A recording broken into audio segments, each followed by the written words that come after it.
Ça ne suffit jamais parce que les femmes méritent d'être célébrées tous les jours. Et cette journée d'aujourd'hui, 8 mars, donc, a été l'occasion pour nous de rendre hommage aux femmes du ministère de l'économie et des télécommunications, mais également de partager avec elles, mais également avec l'ensemble du personnel, les performances réalisées au niveau du ministère et dans le secteur des télécoms, mais également de l'économie numérique d'une manière globale. Et constater quand même au niveau du secteur qu'il y a plus de femmes que d'hommes. Et ça, c'est une performance qu'il faut saluer, mais surtout en profiter pour rendre hommage aux femmes du ministère qui, par leur engagement, leur loyauté, leur générosité aujourd'hui, à mon avis, ont permis donc, au secteur de connaître ses performances. Et ça a été pour moi l'occasion de partager avec eux, mais vraiment de leur dire toute la gratitude que j'ai à leur endroit, la gratitude du gouvernement, la gratitude du chef de l'État à l'endroit des femmes du ministère.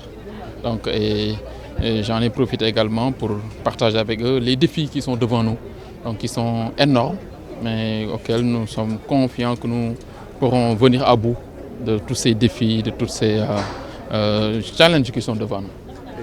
D'une manière globale, il faut dire que le chef de l'État a instruit le gouvernement de travailler à ce que l'ensemble du personnel des ministères soit mis dans de meilleures conditions de travail.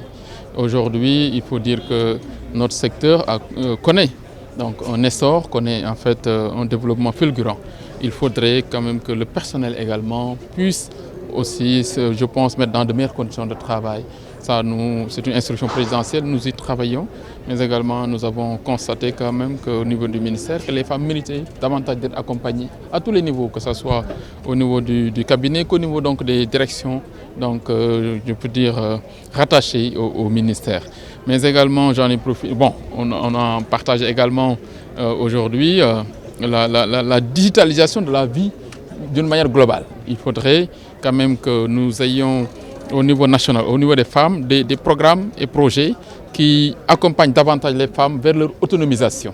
Vous savez, au niveau du ministère, nous avons un important projet intitulé Entrepreneuriat numérique féminin, qui est un programme du chef de l'État, qui est en cours au niveau donc, du ministère et qui aujourd'hui prévoit de former des milliers de femmes sur l'ensemble du territoire. Nous avons également entrepris des travaux de réhabilitation des CEDAF sur l'ensemble du territoire, suivis d'équipements. Tout cela aussi participe à l'autonomisation des femmes, mais également à intégrer le digital donc dans les activités génératrices de revenus des femmes. Tout cela mérite d'être partagé. Mais aussi, nous avons le programme Jeunes filles et TIC, qui est également un programme soutenu par l'Union européenne, donc lancé par le gouvernement, qui est en cours donc, et qui se passe en général au mois d'avril. Donc, pour dire simplement qu'aujourd'hui, le digital aussi est au cœur de l'autonomisation des femmes. Donc ça aussi, nous travaillons et c'était l'occasion pour nous de revenir.